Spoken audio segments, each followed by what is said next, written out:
അപ്പോൾ നമ്മുടെ സാധാരണ ക്യാമറകൾ പോലെ അല്ല ഈ ഒരു ക്യാമറ വരുന്നത്. ഈ ഒരു ക്യാമറ നമ്മൾ മുകളിലായിട്ട് ബിൽഡിങ്ങിലേക്ക് തിരിച്ചു വെച്ച് കഴിയുമ്പോൾ നമുക്ക് ആ ഫ്ലോർ നമ്പർ മാർക്ക് ചെയ്യാൻ പറ്റും. അതായത് ഓരോ നിലകളുടെ നമ്പർ നമുക്ക് ഈ ഒരു ക്യാമറയിൽ തന്നെ അതിൻ്റെ സ്ക്രീനിൽ തന്നെ നമുക്ക് മാർക്ക് ചെയ്യാൻ കഴിയും. അങ്ങനെ മാർക്ക് ചെയ്യുന്ന സമയത്ത് ഒരുത്തരൊരു സാധനം മുകളിലോട്ട് വലിച്ചെറിയുമ്പോൾ ഒരു വര പോലെ മുകളിൽ നിന്ന് താഴേക്ക് ആ സാധനം വരുന്നത് നമുക്ക് കൃത്യമായിട്ട് ഈ ഒരു ക്യാമറ കാണിച്ചു തരും. അപ്പോൾ ഏത് ഫ്ലാറ്റിൽ നിന്നാണ് ആ സാധനം വന്നേക്കണമെന്ന് കൃത്യമായിട്ട് ആ സെക്യൂരിറ്റിക്ക് മനസ്സിലാക്കാനും ആ സെക്യൂരിറ്റിക്ക് പോയിട്ട് അവനെ അറസ്റ്റ് ചെയ്യാനും അവനെ പിടിക്കാനും പറ്റും. ഓക്കെ,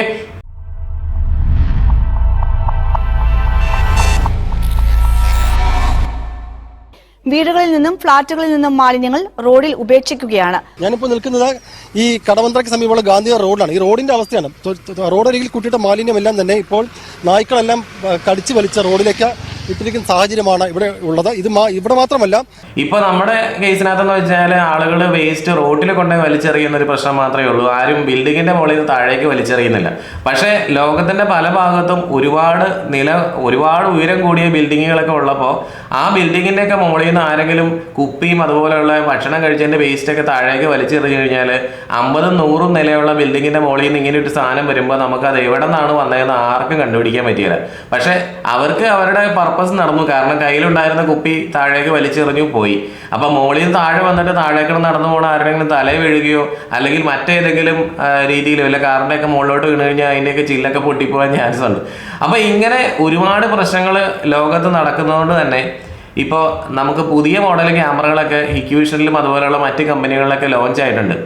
അപ്പോൾ ഹിക്വിഷൻ ഈ ഒരു പ്രശ്നത്തിന് പരിഹാരം കണ്ടിരിക്കുന്നത് ഹൈ റൈസ് ലിറ്ററിംഗ് ഡിറ്റക്ഷൻ ക്യാമറ കൊണ്ടാണ്. അപ്പോൾ നമ്മളൊരു സാധാരണ ക്യാമറ വെക്കുകയാണെങ്കിൽ അതിൻ്റെ ലെൻസ് ഒരിക്കലും മുകളിലോട്ട് പൊങ്ങിയായിരിക്കില്ല ഇരിക്കുന്നത്. അതെപ്പോഴും താഴേക്ക് അല്പം ബെൻഡ് ചെയ്തായിരിക്കും ഇരിക്കുക.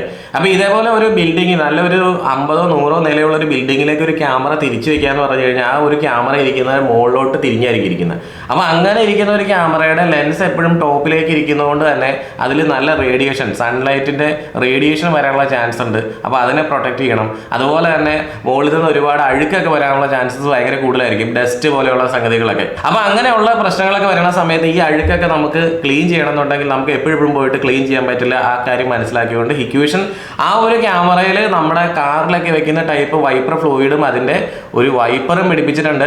നല്ല വലിയ സെൻസർ തന്നെയാണ് ഉപയോഗിച്ചിരിക്കുന്നത്. അത് മാത്രമല്ല ക്യാമറ 4K റെസൊല്യൂഷനാണ്. അപ്പോൾ ക്യാമറ 4K റെസൊല്യൂഷൻ ആയതുകൊണ്ട് നല്ല ക്രിസ്റ്റൽ ക്ലിയർ ഇമേജ് ആയിരിക്കും നമുക്ക് കിട്ടുന്നത്. മാത്രമല്ല ഹിക്വിഷൻ്റെ ഏറ്റവും ലേറ്റസ്റ്റ് ഫീച്ചർ ആയിട്ടുള്ള കളർ വ്യൂ ക്യാമറ കൂടെയാണ് ഇത്. അപ്പോൾ ഈ ഒരു ക്യാമറ എത്രയും പെട്ടെന്ന് ലോഞ്ച് ആവട്ടെ. കാരണം കാക്കനാട് ഞങ്ങളൊരു വർക്കിന് പോയ സമയത്ത് അവിടെയുള്ള ആ ഒരു കെയർടേക്കർ എന്നെ കൊണ്ട് കാണിച്ചിട്ടുണ്ടായിരുന്നതാണ്. ആ ഒരു ബിൽഡിംഗ് നിൽക്കുന്നതിൻ്റെ ബാക്ക് സൈഡിലായിട്ട് വളരെ വലിയൊരു റബ്ബർ തോട്ടമാണ്. അവിടെ ഇല്ലാത്ത സാധനങ്ങളൊന്നുമില്ല. എനിക്ക് തോന്നുന്നു പഴയ കസേര വരെ മേളിൽ നിന്ന് ബിൽഡിങ്ങിൻ്റെ മുകളിൽ നിന്ന് വലിച്ച് ആ പറമ്പിലായിട്ട് എറിഞ്ഞിട്ടുണ്ട് ആൾക്കാർ. കുപ്പികൾ, പാട്ടകൾ, സോപ്പിൻ്റെ കൂട്, ചീപ്പ്, കണ്ണാടി എന്ന് വേണ്ട ഉള്ള യൂസ്ലെസ് ആയിട്ടുള്ള സാധനങ്ങൾ മുഴുവൻ. അപ്പോൾ ഇതുപോലെ നമ്മൾ വലിയ ബിൽഡിങ്ങുകളുടെയൊക്കെ ഏരിയയിലൊക്കെ പോയി നോക്കുവാണെങ്കിൽ ഒഴിഞ്ഞ പറമ്പുകളൊക്കെ എന്തെങ്കിലും ഉണ്ടെന്നുണ്ടെങ്കിൽ ഇതുപോലെ ഒരുപാട് സാധനങ്ങൾ ഇങ്ങനെ ആൾക്കാർ വലിച്ചെറിഞ്ഞുണ്ടാവും. അപ്പോൾ എന്നോട് ആ കെയർടേക്കർ അന്ന് ചോദിച്ചു ഈ ഒരു പ്രശ്നത്തിന് എന്തെങ്കിലും ഒരു പരിഹാരം ഉണ്ടോ? ഞാൻ പറഞ്ഞു ഇതിനിപ്പോൾ ഇറ്റ് ഈസ് ഇമ്പോസിബിൾ എന്നാണ് അന്ന് ഞാൻ പറഞ്ഞതെങ്കിൽ ഇപ്പം എനിക്ക് പറയാൻ തോന്നുന്നു ഇറ്റ് ഈസ് പോസിബിൾ. അപ്പോൾ നിങ്ങൾ ചിലപ്പോൾ ചോദിച്ചേക്കാം ഇത്രയും അഡ്വാൻസ്ഡ് ആയിട്ടുള്ള ഈ ആർട്ടിഫിഷ്യൽ ഇൻ്റലിജൻസ് ഏത് NVR-ലാണ് സപ്പോർട്ട് ചെയ്യണമെന്ന്. നിങ്ങൾ സാധാരണ ചെയ്തുകൊണ്ടിരിക്കുന്ന NX സീരീസ് NVR-ൽ ഈ ഫീച്ചർ സപ്പോർട്ട് ചെയ്യുന്നേ. ഇത് ഉണ്ടല്ലേ DS7608 NXI K1 എഴുതി വെച്ചേക്കണുണ്ടോ throwing object from building it is detected. But ഇത് NVR-ൽ ആ ഒരു ഫീച്ചർ അവർ ഉൾപ്പെടുത്തിയിട്ടുണ്ട്. അപ്പോൾ നമ്മൾ വെക്കുന്ന ആ ഒരു ക്യാമറ ഇനിയിപ്പോൾ അതെ നിങ്ങൾ ഈ ഒരു ക്യാമറ അങ്ങോട്ട് എടുത്താൽ മതി. അപ്പോൾ ഈ ഒരു പ്രശ്നം മാറിക്കോളും. അതായത് നമ്മുടെ IDS 2CD887 Geo എന്ന് പറഞ്ഞ ആ ഒരു ക്യാമറ അങ്ങ് പർച്ചേസ് ചെയ്ത് കഴിഞ്ഞാൽ ഈ പ്രശ്നം അങ്ങ് മാറും. പക്ഷേ ഈ ഒരു ക്യാമറയ്ക്ക് അത്ര ചെറിയ വിലയൊന്നും ആയിരിക്കില്ല കേട്ടോ, അത്ര വലിയ വിലയായിരിക്കും. അപ്പോൾ ഈ ക്യാമറ അത്രയും അഡ്വാൻസ്ഡ് ആയിട്ടുള്ള ക്യാമറ ആയതുകൊണ്ട് നല്ല വിലയൊക്കെ നമ്മൾ കൊടുക്കേണ്ടി വരും.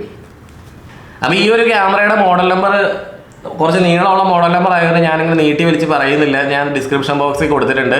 അപ്പോൾ നിങ്ങളത് നോക്കിയാൽ മതി. ഈ ഒരു ക്യാമറയുടെ വിലയെ പറ്റിയൊന്നും നമുക്കറിയില്ല, എന്നാണ് ഇന്ത്യയിൽ വരുന്നതെന്നും അറിയില്ല.